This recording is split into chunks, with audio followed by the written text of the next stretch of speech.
How's it going, everybody? Thanks for tuning in, watching today's video.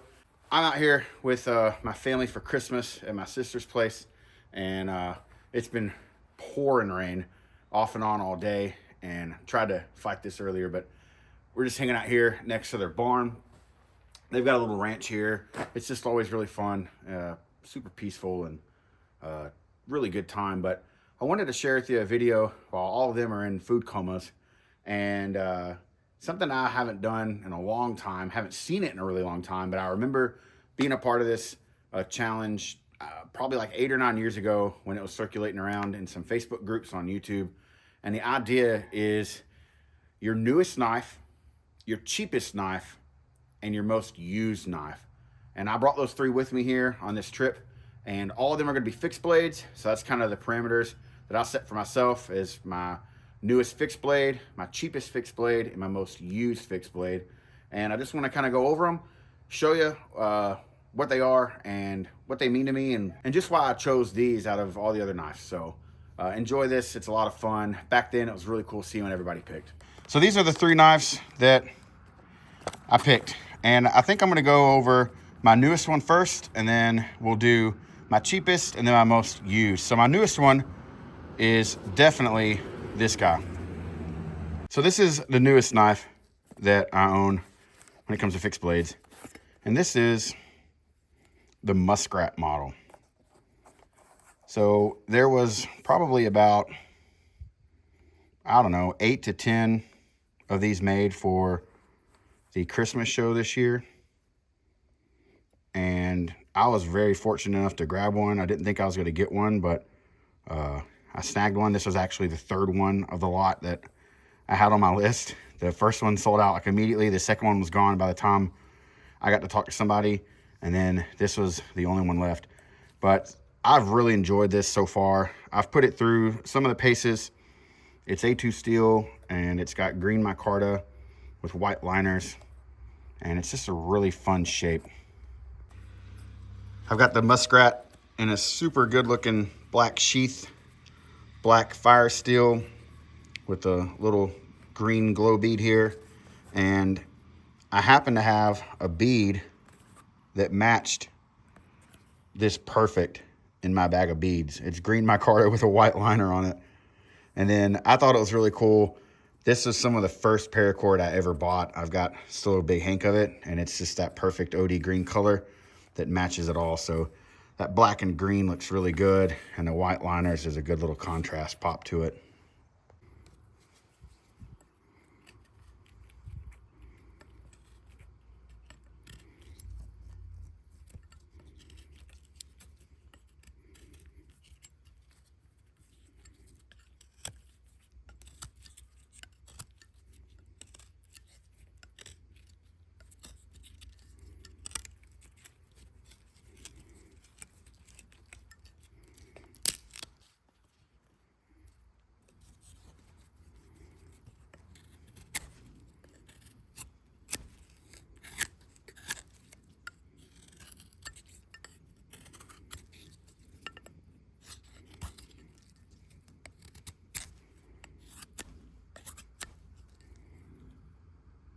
I was super happy to be able to score this knife.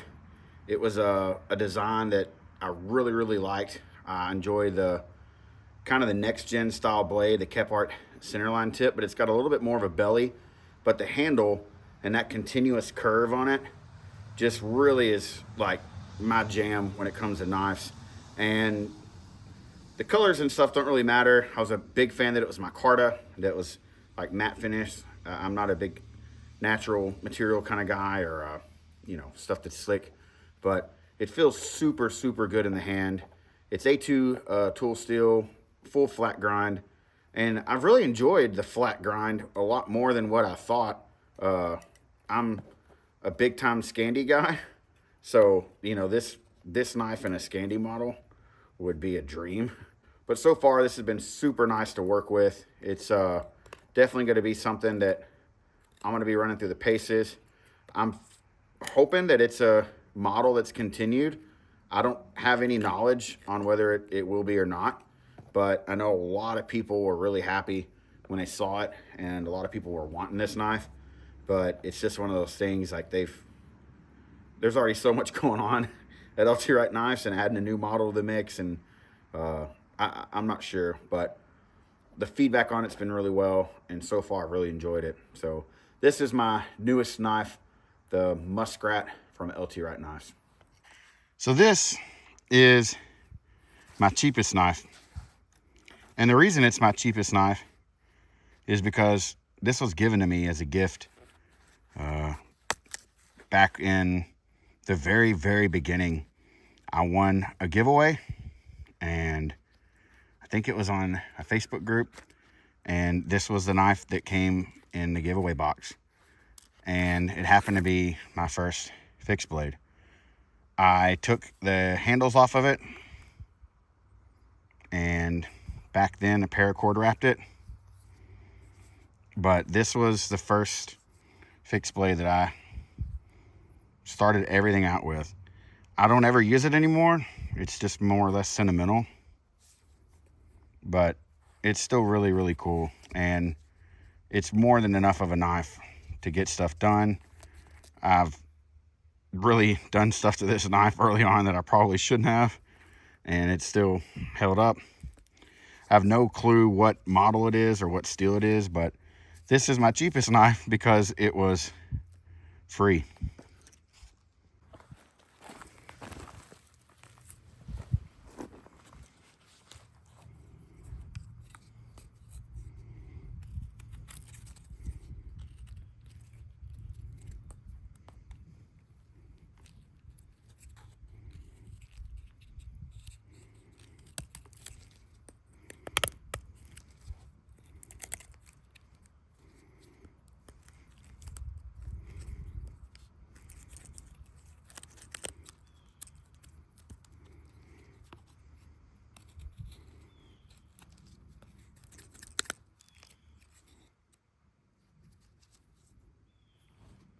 So even though this buck knife is my cheapest knife, it means a lot to me because this is where it all started for me. And as far as like me having my first knife that I like believed in, or that I just felt like I could do anything that I was reading in the books or seeing on TV or any of that stuff, it didn't last too terribly long because I got bit by the knife bug pretty quick, but it's still really cool. And at this point, I just have it for sentimental value, you know, because it was my first like fixed blade that not only that I won in a giveaway, but that it, you know, that I did stuff with. You know, I think I batoned, the first time I ever batoned a knife was with this. The first time I ever tried to do like feather sticks, and I had no idea about different steels, and so I even tried to, you know, strike a piece of chert against this to try to get sparks for flint and steel, and wrapped it all in paracord, and it's just really, it's really cool. I'll never get rid of it, but it's definitely just something that I hang up on the shelf and you know, just kind of keep for sentimental stuff. I even had a little kit on this sheath at one point. I did the old inner tube trick around the sheath, and so it brings me a lot of joy seeing it. It's just cool to see something still here that was, you know, a part of the beginning and all that. So this is my cheapest knife, my fixed blade, because I didn't pay anything for it.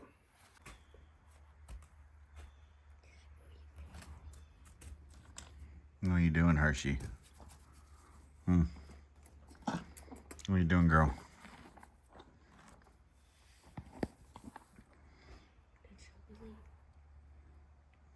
And my most used knife is by far this one. So, ferro rod, been used a lot. Bungee here, but this is my Beard Lore. Super special knife to me. And this is something that came when in the Pout House we used to have a customs month. I think it only happened for 2 years, but the month of July was essentially a month where everybody in the pout house could turn in whatever design that they could think of, and the guys at the shop would make it. And this was a brainchild of mine. It looks like a bunch of knives that you're familiar with combined into one, and that was my whole idea for it. So I wanted the length of essentially a French trade knife, which at the time was a PLSK1 that I had. I wanted the handle of a G&S, and then I wanted the centerline tip and kind of a mix between the Genesis and the G&S for the blade shape. So I've really used this knife more than any other by far. It's got patina and rust marks, and it's been brought back to life over and over again. The tip was actually damaged from one of the classes I took, and I sent it into the shop, and Scooter fixed it. And the handle material was stuff that I picked out off of a company called Beyond Wood Products, and this is called Shockwood. And then I did hunter green liners with black liners, and it's just a heck of a knife. It's a bigger knife than what I normally use now, but just me being a fan of those three styles of blades, I thought it'd be cool to try to combine them into one, and this is what came out of it. So literally drew this on graph paper, and then they made it come to life. So I'll call this the beard lore, because it's kind of a wood lore-esque style blade, but a big one. And you can see I think it's 10 inches overall, 5 inch. And if I were to do like a run of these, or like, bring these to life for other people to enjoy, I'd definitely do a handle material that wasn't as slick and pretty. But with this being the prototype and first run of it, this is kind of a special tribute to that. This is 5/32 of an inch thick A2 steel, but the Scandi grind on it is really, really nice. I'm not the biggest fan of thicker blades, but you really can't tell with the angle of this Scandi. It's just it's always worked really well for me. And I don't know how many classes I think I took. I think I went my whole first year after this knife was made and it arrived. It took about a year to make it with the Pout House Customs month. But I think with the whole first year that I had this knife is the only one that I used in all my classes. So I took a couple of different basic classes with this. I did a knife only class that ended up getting canceled because of weather. So we were only out there for a little less than 48 hours, but it was still a lot of fun. Really got me used to this knife. I've batoned tons and tons of stuff with this. After the newness of it kind of wore away, I had a mission to just split all kinds of nasty stuff with it. Kind of foolish batoning it through stuff, but it's held up really well. And to this day, I can say it's by far my most used knife. So these were my three choices for my newest fixed blade knife, the LT Wright knife, Muskrat, A2 steel, full flat grind. It's got green micarta handles with white liners. My cheapest knife is one that was the first fixed blade that I won in a giveaway.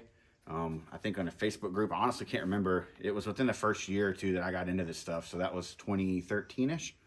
And it's a buck knife. Wrapped the handle with paracord.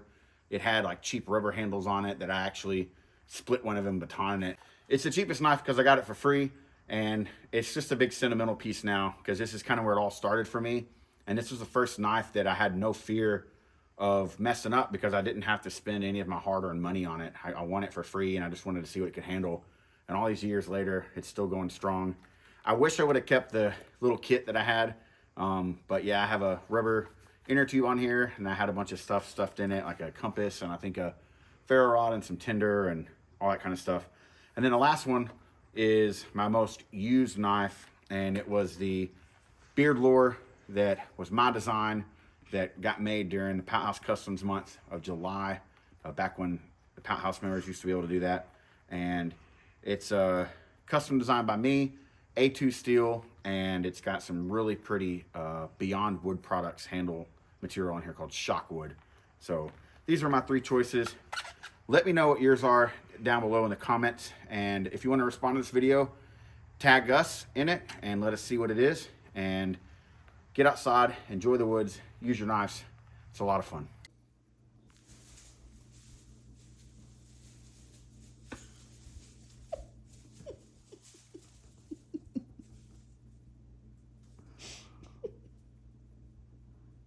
What are you doing?